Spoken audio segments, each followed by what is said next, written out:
Mga kababayan, kamusta po kayo? Sana po nasa maayos tayo na kalagayan. Meron po tayong update sa lagay ng ating panahon at dito po kay Bagyong Christine. But before that, huwag niyo po munang kakalimutan na i-like at i-subscribe ang ating YouTube channel at pahitali po ng notification bell para notify po kayo mamaya sa lagay ng ating panahon. As of now mga kaibigan, ang direction po nitong si Bagyong Christine ay nandito na po sa Bauco Mountain Province po. Yung pinakasentro po or mata po ng Bagyong Christine mga kaibigan. And as of now, patuloy pa rin po siya sa lakas po na 95 kilometers per hour. Malapit pa rin po sa sentro na may bugso pong pumapalo na ngayon up to 160 kilometers per hour.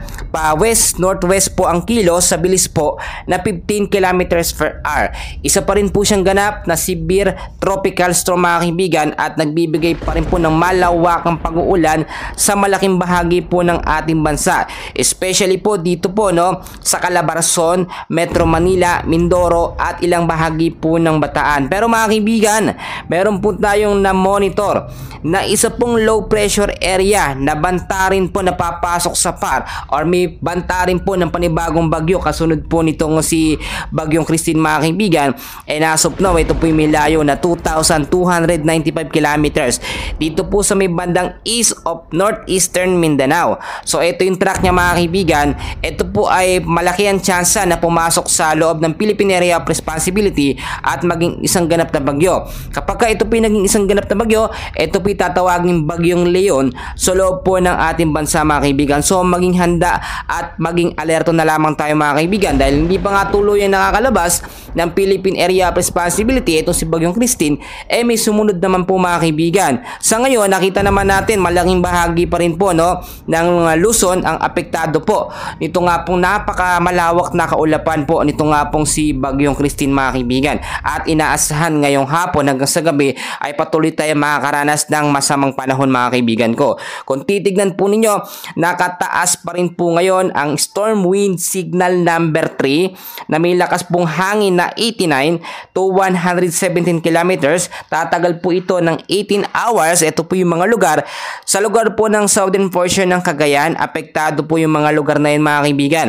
Kasama po dyan ang ilang bahagi po. Ito po yung Isabela, apektado po Quirino, Nueva Vizcaya, Kalinga, Mountain Province, Ifugao, southern portion po ng Abra mga kaibigan, apektado. Ito pong Benguet, northern at central portion po ng Aurora, apektado po.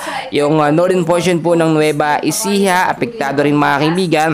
Ilang bahagi po mga kaibigan dito naman po sa northern portion po ng Tarlac. Maraming mga lugar pa po ang apektado. Kasama rin po dyan ang ilang bahagi ng Zambales mga kaibigan ko. At kung titignan po ninyo, ito po yung sinasabi natin na posible ding mas tumaas pa kung patuloy na talakas po yung hangin. Ito nga po si Bagyong Christine. So magdedepende tayo ngayon sa lakas ng hangin ni Bagyong Christine. And ayon sa forecast, within 12 to 48 hours ay malabo naman yung chance na mas lumakas pa ito sa typhoon category. So ito naman mga kaibigan yung mga lugar na apektado ng strong wind signal number 2 na may lakas ng hangin na 62 to 88 kilometers per hour na tatagal din ng 24 oras. Dito po yan si Ilocos Norte, dares po ng Ilocos Sur, Apayao, dares po ng Abra, Cagayan, kasama ang Babuyan Islands, dares po ng Aurora, ilang bahagi ng Nueva Ecija, Bulacan, dares po ng Tarlac, Pampanga, dares po ng Zambales, Bataan, Metro Manila, Cavite, Laguna, Rizal, Batangas, northern at central portion po ng Quezon mga kaibigan. At nakita naman natin marami din ang apektado, kasama din dyan ng Polillo Islands at ilang bahagi po ng Lubang Islands. So mga kaibigan ko, magdedepende rin tayo sa lakas ng hangin. Posible ding itaas yung mga lugar na yan sa storm wind signal number 3 kung lalakas po ang hangin. Yan po ang nakatake note sa atin mga kaibigan ko. So para naman dito sa mga strong wind signal number 1 na apektado, narito po mga lugar.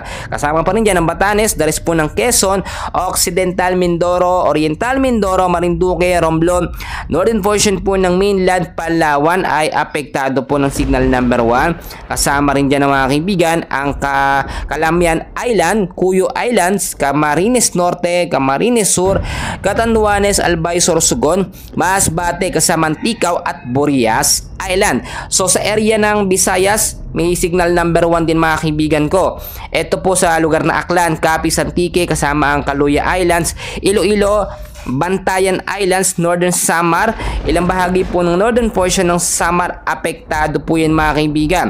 Northwestern po ng portion ng Leyte apektado rin mga kaibigan. So mag-ingat po tayo, at sa ilang bahagi naman po ng Mindanao, trap lamang po or yung extension ng lakas ng hangin ang nakakaapekto dyan sa lugar po na yan. Kaya maging handa rin tayo sa posibleng banta ng pagbabaha sa mga mabababang lugar po na aking nabanggit, at umiwas din po tayo sa mga mountainous area kapag merong malawakan at patuloy po na pag-uulan.